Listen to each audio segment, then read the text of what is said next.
Ya kalau dari saya sih, misalnya vaksin yang pertama tuh seharusnya diperpanjang gitu.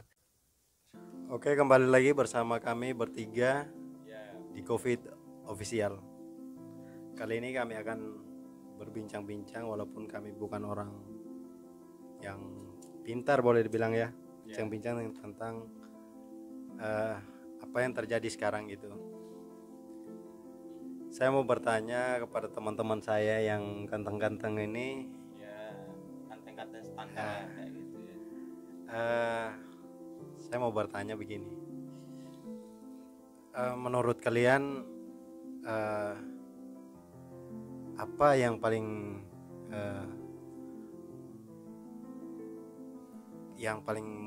eh, berubah di saat COVID dengan sebelumnya gitu? Apa yang paling berubah di kehidupan kalian sehari-hari gitu? Mungkin Saya. Ya menurut saya sendiri ya yang paling berubah di kehidupan saya ya, kehidupan nyatanya saya ya mendukung karena situasi Covid sekarang atau PPKM-nya berkepanjangan kayak gini ya. Yang pastinya yang pertama itu pendapatan. Ya pendapatan lah mungkin pasti itu minim sekali pasti ya. Soalnya kan banyak lapangan-lapangan kerja kayak gini lah yang ditutup ya, perusahaan-perusahaan juga ditutup, sekalipun dibuka ya tinggal beberapa jam, masuk kerjanya juga setengah-setengah kayak gitulah, setengah hari ya, nggak full lah, 2 atau 3 kali seminggu kayak gitu ya pasti ya. Ya kayak gitu menurut saya sih. Untuk situasi sekarang kalau dari saya sendiri ya kayak gitu mungkin ya. Kalau dari pemerintah gimana ya? Kalau dari pemerintah, untuk dukungan dari pemerintah sekarang ya mungkin bisa dihitung 60% lah kayak gitu ya. Yang pertama ya dikatakan 60% kayak gitu karena pemerintah sekarang memfasilitasi, contohnya vaksin ya digratiskan ya, rapid test kayak gitu, sekalipun dibiayain tapi apa namanya ya masih murah lah ya, tanpa dilihat latar belakang lah ya pasti kayak gitu ya, diwajibkan rapid test kayak gitu ya gitu. Tapi yang saya aneh untuk sekarang ini ya, contohnya saya sendiri ya, saya kan udah daftar tuh kartu prakerja ya kayak gitu ya. Tapi situasi sekarang banyak bansos kayak gitu lah ya, bantuan sosial atau BPUPM tuh ya, saya nggak tahu juga namanya, mungkin ya segitu ya. Itu kan semua program pemerintah tuh. Nah, kartu prakerja juga program pemerintah, KIS, BPJS tenaga kerja. Yang seanehnya itu saya yang terima kartu prakerja kayak gitulah, itu kan program pemerintah prakerja itu loh, pemerintah yang program itu, tapi aneh kok nggak dapat bansos, nggak dapat bantuan. Tapi bantuan ketenaga kerjaan, BPJS tenaga kerjaan itu diulang-ulangi tiap bulan kayak gitulah ya, berapa kali. Sementara bansos prakerjaan itu ya cuma berapa kali, 4 kali, itu pun setiap bulannya itu cuma 600 kayak gitu. Kenapa nggak dapat bansos kayak gitu situasi sekarang? Sementara kartu prakerja kan situasinya sekarang banyak yang di PHK. Apa salahnya juga ya kalau dapat bantuan juga kalau dari kartu prakerja gitu ya. Ya mungkin saya titip salam buat pemerintah aja sih untuk proses kartu prakerjanya. Kalau memang kalau memang program kartu prakerjanya itu nggak dari pemerintah ya udah bilang kayak gitulah. Kok bisa-bisanya ke salah satu program pemerintah nggak difasilitasi, bukan nggak berjalan dengan baik, tapi ya sih untuk situasi sekarangnya kurang mendukung pasti. Buka pendaftaran atau gelombang-gelombang baru, sementara yang udah terdaftar nggak dapat bantuan kayak gitu, nganggur kan jadinya. Ya hanya namanya aja prakerja ya. Mungkin dari saya itu aja, mungkin dari Bang Heri kayak gitu, mungkin gimana pendapat Bang Heri itu tentang program atau apalah, tentang pemerintah atau gimana tentang situasi negara ini sekarang nih, apa masih baik-baik aja atau udah kurang perhatian pemerintah terhadap masyarakatnya, terlebih khusus kita yang merantau nih, apa yang membuat Bang Heri itu bisa bertahan sekarang nih? kita kan ini di tanah rantau, apa yang bisa buat bertahan? Ya coba Bang Heri. Kalau dari saya ya tentang program pemerintah ya.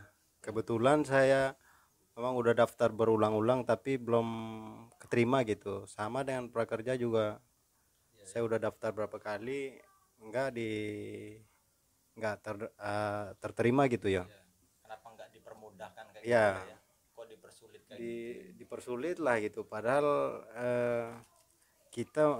saya merasa saya salah satu apa ya, warga negara yang enggak apa melakukan kejahatan apa gitu, tapi kok saya udah hampir belasan kali daftar nggak direspon-respon ya, tapi dari saya nggak terlalu apa ya, saya nggak terlalu pikirkan lah tentang itu.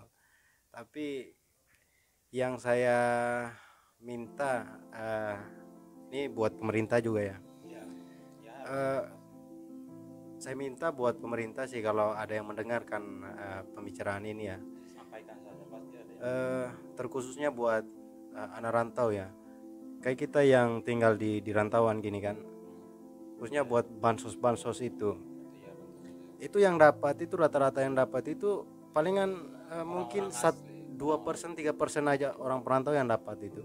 Rata-rata yang dapat kan semua orang asli sini aja. Sedangkan yang mungkin kalau di khususnya area Bali sini ya paling banyak itu pendatang perantau. Jadi saya minta bantuannya dari pemerintah, tolong pikirkan bagaimana caranya untuk perhatian khusus lah buat perantau gitu, karena bagaimanapun perantau adalah salah satu aset utama khususnya buat di Bali ya, karena kalau nggak ada perantau nggak mungkin sebagus ini Bali gitu, walaupun ada turisnya, tapi kalau nggak ada yang perantau yang kerja segala macam bangunan ini itu kan nggak mungkin bisa maju sebagus sekarang gitu, walaupun sekarang masih banyak kekurangannya kan? ya. Pasti itu. Berarti dari Bang Heri itu ya butuh perhatian dari pemerintah ya sekarang ya. Ya pasti itu. Ya terlebih khusus pemerintahan yang di tanah rantau, yang kedua pemerintahan khusus seluruh pemerintah di Indonesia ya kayak gitu ya pasti ya.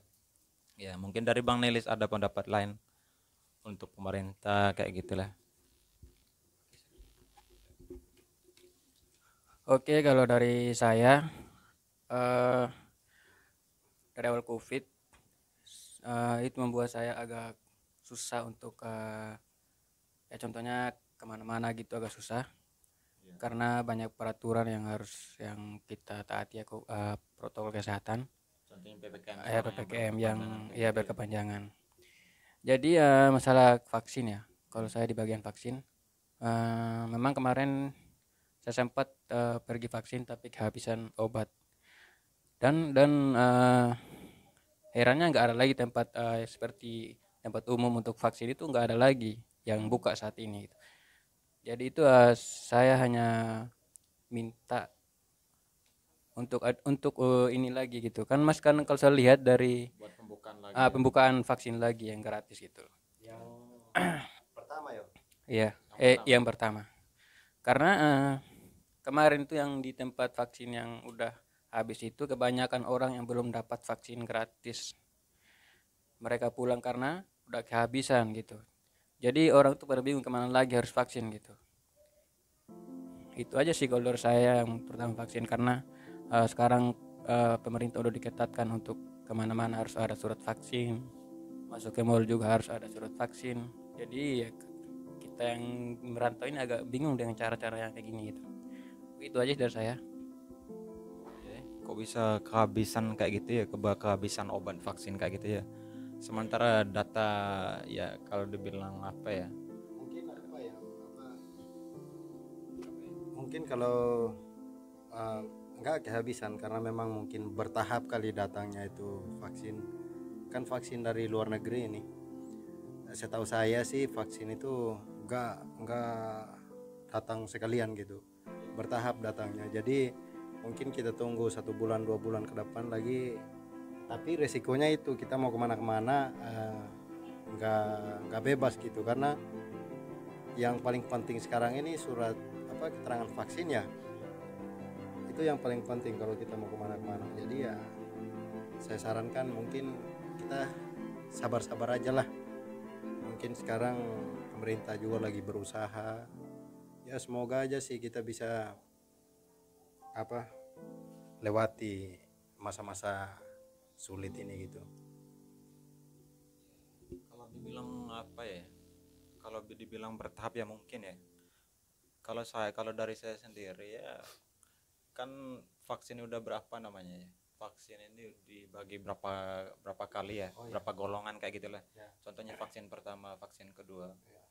Kalau dari saya sendiri ya pemerintahnya masih kurang kayak gitu ya, dari saya sendiri loh, bukan mau ini ya salahnya gimana nih, soalnya vaksin pertama, vaksin kedua, kenapa kenapa kenapa yang vaksin pertama disebarkan untuk seluruh dulu lah kayak gitu, ngapain dulu tunggu yang kedua, ngapain yang kedua datang gitu loh, yang pertama aja belum belum selesaikan, semua orang belum dapat vaksin pertama, datang lagi yang kedua kayak gitu lah ya itu lah. Ya kalau dari saya sih misalnya vaksin yang pertama tuh seharusnya diperpanjang gitu. Misalnya buatlah vaksin pertama itu menjadi 2 minggu atau 1 bulan lah gitu. Sampai memang benar-benar yang vaksin pertama tuh udah nggak ada lagi gitu. Kalau saya sih, menurut saya. Nah, barulah pembukaan vaksin kedua. Nah, disitulah mungkin kalau dengan cara-cara itu sih mungkin bisa. Itu menurut saya sih.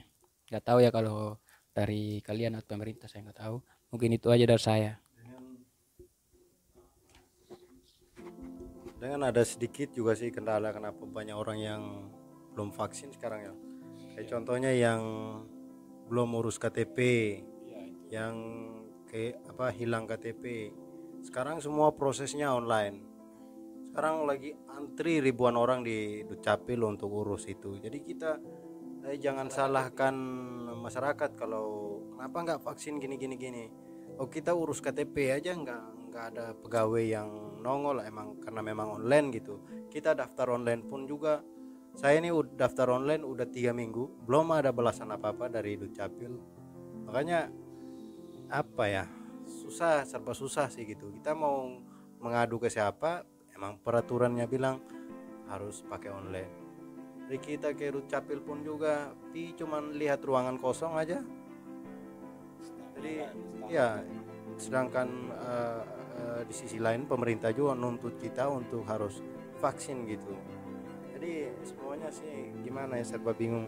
Terus itu dia ngambilnya per hari sama kayak vaksin, dia pakai kuota. Jadi satu hari 150 orang aja. Kayak dibatasi kayak ya dibatasi gitu 150 orang.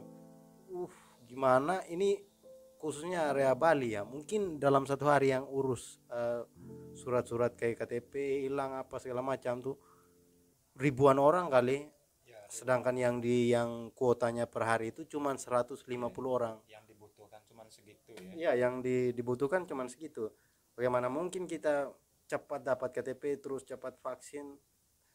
Ya mungkin harus ada solusi kali tentang ini buat pemerintah, karena banyak banget yang kehilangan KTP, yang belum urus KTP, banyak banget.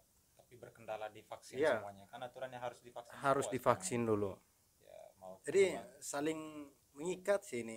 Kalau kita ndak ada KTP kan ndak bisa vaksin.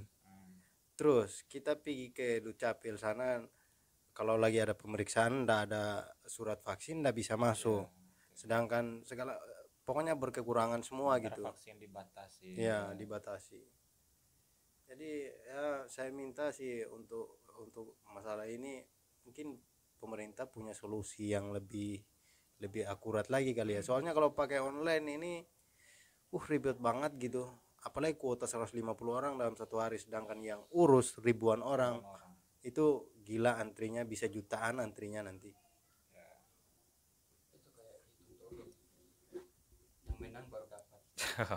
ya mungkin aja kayak gitu ya. Mungkin ada pendapat lain dari Abang Nelis tentang itu ya. Kalau saya gini aja sih, saya singkat aja sih kalau permasalahan COVID ini nih. Pokoknya COVID yang kalau saat COVID sekarang mulai awal COVID sampai PPKM itu membuat semua orang susah, yang bekerja ya susah. Jadi bukannya terlalu ketat sih, kalau memang harusnya memang ketat, tapi jalan yang agak longgar lah buat masyarakat gitu, yang kasih kelonggaran gitu. Jangan ya masalah ini loh, vaksin sama yang nggak punya KTP itu yang harus kita perhatikan gitu. Itu pun kalau di masing-masing RT ya, kalau itu sebenarnya dipergunakan gitu di RT ini ya, pergunakan gitu. Iya, aparat-aparat desa gitu. Berkunjunglah ke rumah-rumah mungkin untuk vaksin gratisnya gitu. Kalau nggak kayak gitu ya nggak bisa gitu, kalau nggak bakalan selesai gitu. Kalau kita fokuskan urus surat itu tiap hari, kan contohnya kita yang berpendapatan pas hari ini minim sekali gitu. Kita mau urus setiap hari masalah itu, apa mau kerja buat anak istri gitu. Jadi kalau kita ndak kerja sehari ndak bisa makan juga hari itu masalahnya sih. Apalagi kalau bagian ya kuli bangunan lah ya, yang gajinya per hari gitu, ndak kerja satu hari ndak makan. Jadi ya mungkin buat orang-orang yang masih banyak uang gampang aja buat mereka, tapi kalau buat kami yang paling bawah ini, waduh, susah banget. Saya aja mau urus KTP itu pikiran setengah mati loh. Saya mau kerja atau mau urus KTP gitu, karena saya urus KTP sebentar ini, antar malam anak istri saya mau makan apa gitu.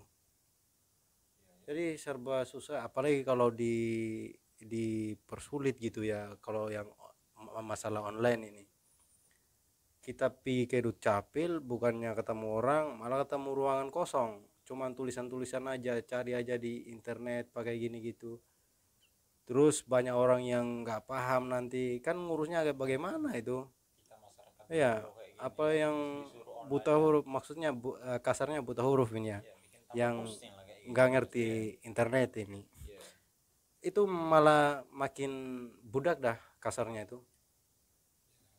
Jadi ya saya minta sih untuk agak dipermudah, bukannya kita nggak menuruti apa permintaan pemerintah ya yang tentang prokes ini. Kita dukung 100% sama pemerintah untuk memutus mata rantai COVID ini. Kita Mungkin dukung jalannya aja yang kurang ya. pasti ya Bang. Mungkin semua prosesnya aja kali yang kurang tepat ya. Jadi serba salah sih kalau kita setiap hari dituntut kartu vaksin ya, susah. Kayak kita masyarakat kecil ini susah, di serba salah, dilema semua gitu ya. Mungkin itu aja kalau dari saya tentang masalah COVID sih.